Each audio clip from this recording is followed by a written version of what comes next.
Olá, pessoal, sejam bem-vindos à terceira aula. Primeira aula a gente fez uma introdução.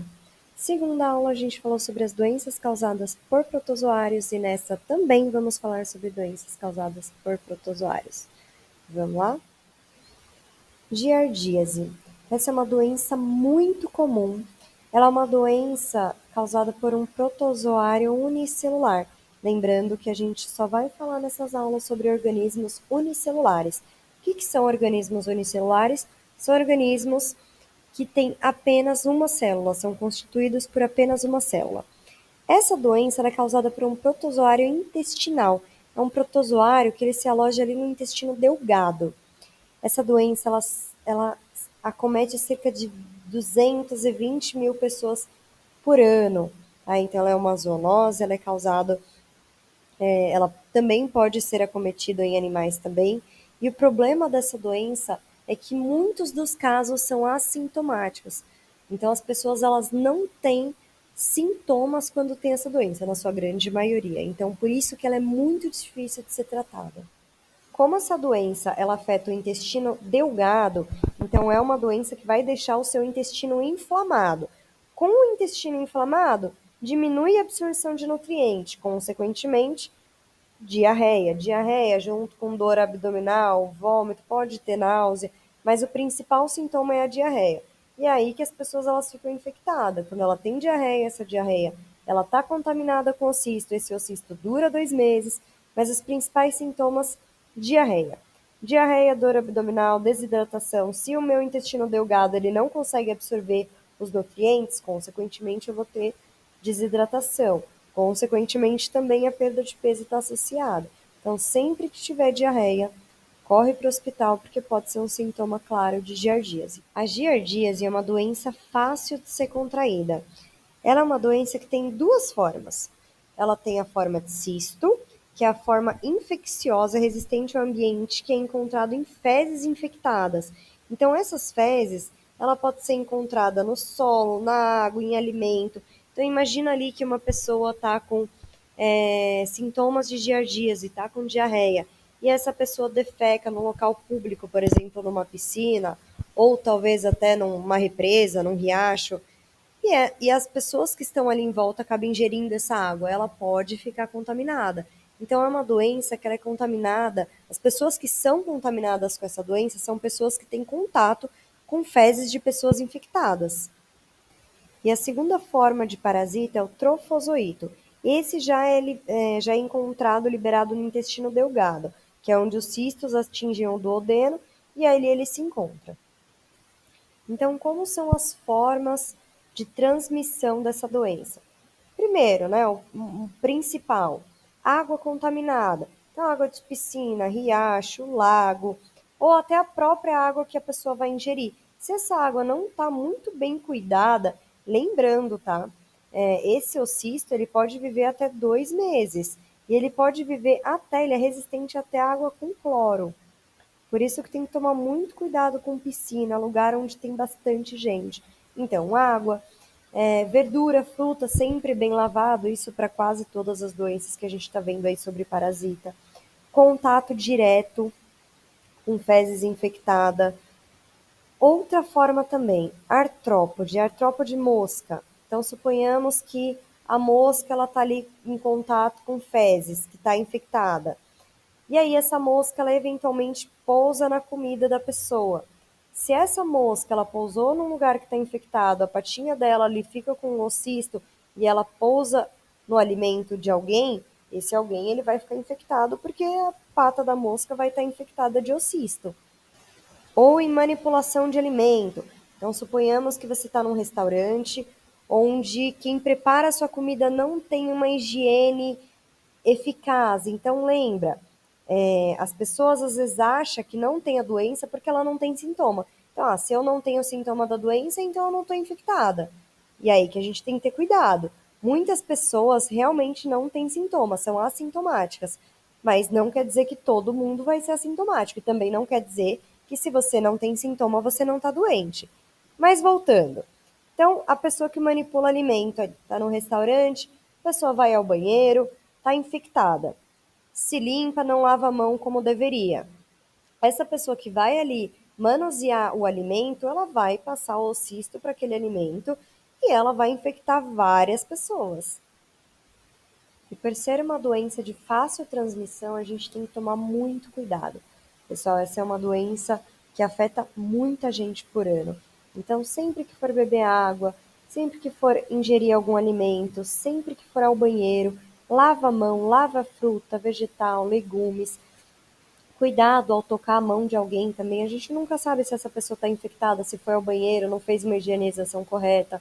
Então, sempre lavar a mão, sempre lavar fruta, verdura e cuidado com o contato direto com outra pessoa. Para o diagnóstico dessa doença, exames laboratoriais, exames de sangue, exames de fezes são os mais comuns, porque são nas fezes que analisa se tem parasita ali ou não. Medicamento. Tratamento a gente utiliza de medicamentos para matar esse parasita. Então, tanto diagnóstico quanto tratamento são fáceis de ser diagnosticado e também fácil de ser tratado. Lembrando que o problema maior são aquelas pessoas que são assintomáticas, pessoas no quais não demonstram sintomas de doença. E assim como todas as outras doenças, essa também não é diferente. Prevenção. A melhor forma de prevenir qualquer doença é a educação. Educação sanitária, higiene, lavar os alimentos sempre antes de ser consumidos, então fruta, verdura, legumes, os vegetais, né, lavar com água corrente. Água, se for beber, água filtrada, ok? Se não tiver água filtrada, ferva a água antes de ser consumida, porque assim elimina ali, consegue matar os parasitas, bactérias na água fervida. Então, sempre muita higiene e educação sanitária importantíssima também. Olá, vamos falar sobre a giardíase? A giardíase é uma doença intestinal causada por um protozoário chamado Giardia lamblia. A pessoa infectada elimina os cistos da giardia nas fezes, podendo contaminar os alimentos, a água e o solo. Quando ocorre a ingestão desses cistos, eles vão para o intestino e podem ficar lá sem causar nada, ou então podem causar uma gastroenterite. As pessoas que mais correm risco de adoecer são os idosos, as crianças e as pessoas com o sistema imunológico comprometido. Com os animais acontece a mesma coisa. Eles podem se infectar com os cistos eliminados por nós humanos ou por outros animais. E é por isso que a giardíase é considerada uma zoonose. Os sintomas mais comuns dessa doença são diarreia forte e líquida, cansaço, perda de peso, mal-estar, náuseas e vômitos, inchaço e dores abdominais. Nem toda dor de barriga e diarreia é giardia. Deve-se sempre procurar um médico para o correto diagnóstico e tratamento. A giardíase, na maioria das vezes, é transmitida por água e alimentos contaminados.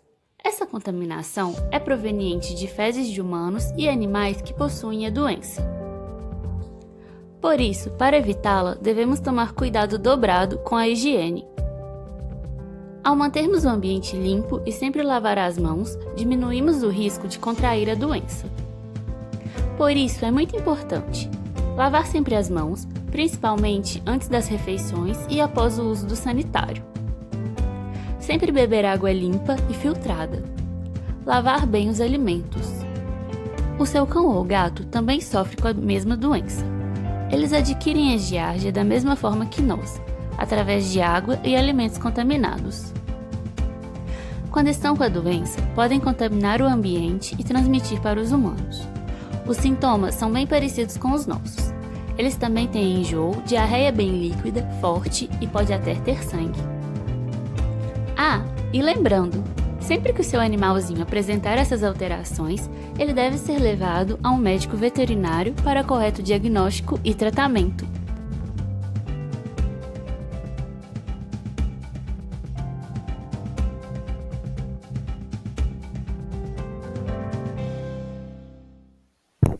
Amebíase. A amebíase ela também é chamada de disenteria amébica, que é a forma mais popular conhecida.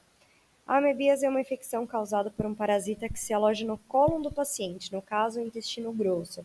É uma doença que também Muita gente é assintomática, cerca de 90% dos casos são assintomáticos.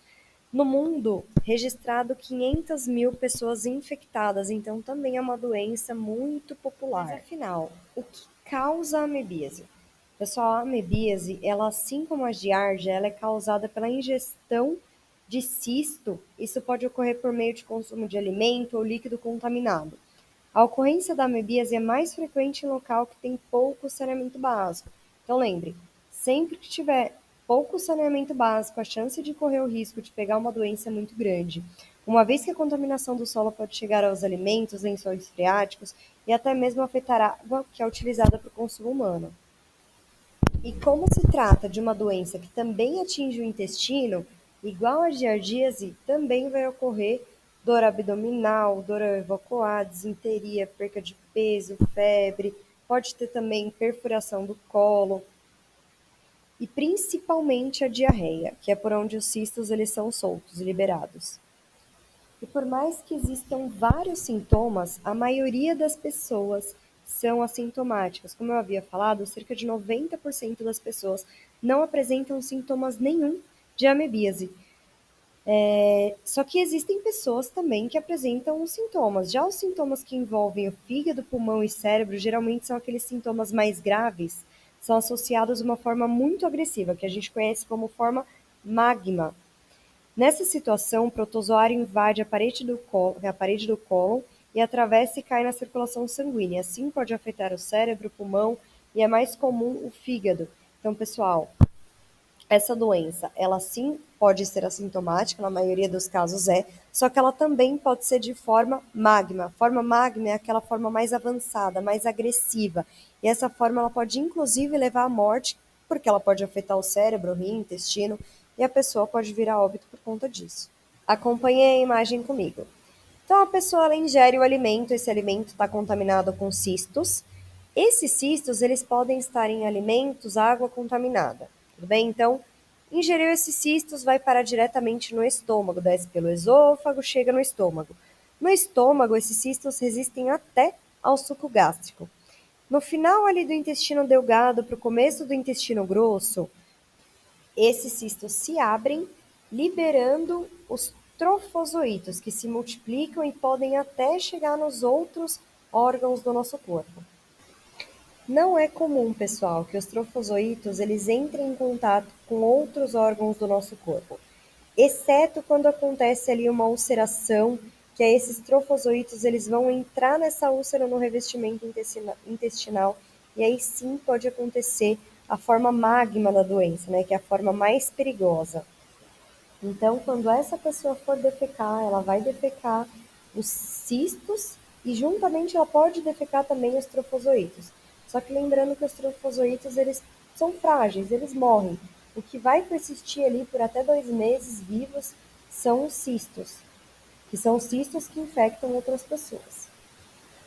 Os sintomas da amebíase normalmente se desenvolvem ao longo de 3 semanas, por aí. E aí que a gente tem a diarreia, dor abdominal, perca de peso, tudo isso está relacionado. O diagnóstico da amebíase intestinal ocorre principalmente através da detecção de parasitas nas fezes. Então, os exames mais comum é os exames de fezes, mas também pode ser os exames de sangue, laboratorial de sangue. Quando há cistos ou trofozoítos nas fezes, sugere que o paciente ele tem uma amebíase intestinal. E quando é aqueles casos mais graves que eu falei, que é a forma magma dessa doença, os médicos eles pedem uma colonoscopia. Já o tratamento é usado a amebicida. A amebicida é um tratamento que faz com que o parasita morra. Então, geralmente, remédio como metronidazol ou tinidazol. Malária. Essa é uma doença importante, porque é a doença que mais mata, a doença parasitária que mais mata em todo mundo. A malária é uma doença infecciosa causada por um parasita do gênero Plasmodium, que é transmitido para humanos pela picada da fêmea infectada do mosquito Anopheles. Esse mosquitinho ele é bastante conhecido como mosquito prego. Essa doença, pessoal, é uma doença muito, muito antiga. No Brasil, são registrados cerca de 500 mil casos por ano. Ela é uma doença infecciosa, mas ela não é contagiosa. ou seja, ela não passa de pessoa doente para outra pessoa. O ciclo da malária é um ciclo heteroxêmico. O que é um ciclo heteroxêmico?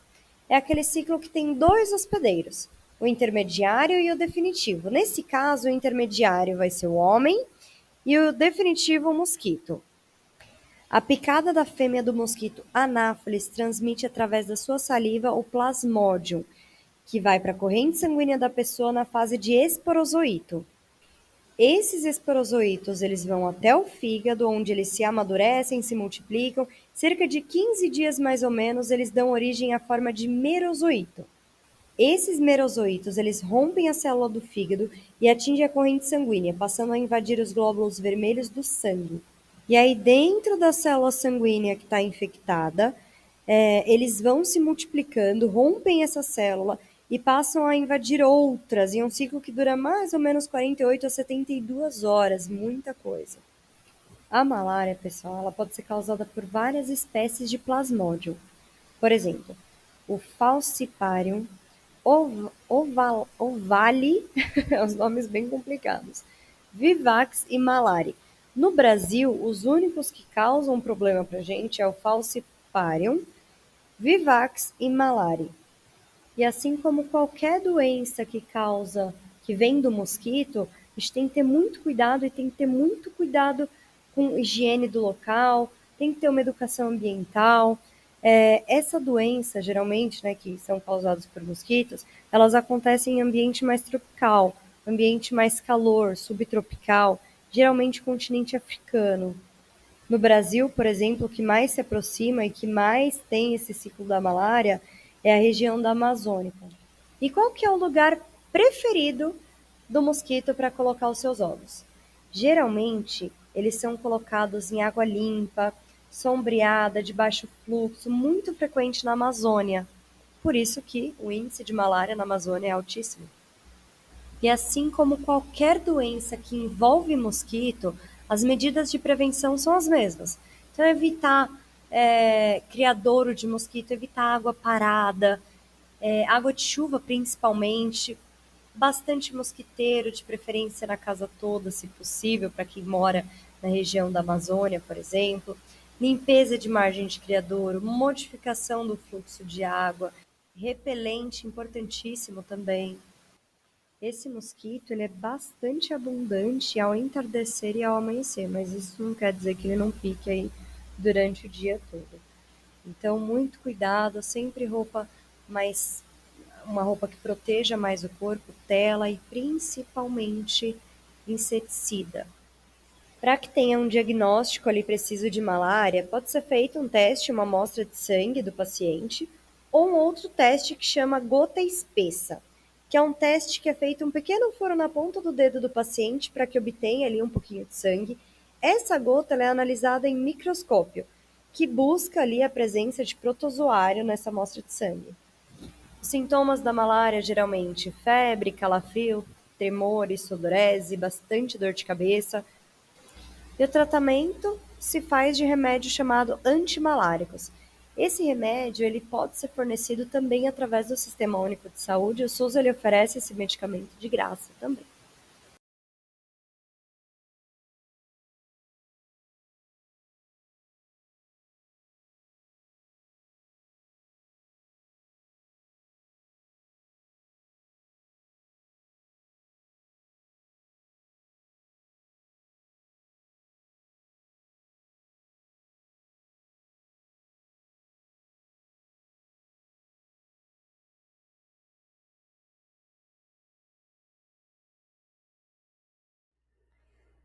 Terminamos por aqui. Na próxima aula, a gente vai falar um pouquinho sobre os metazoários, que são aqueles constituídos por mais de uma célula.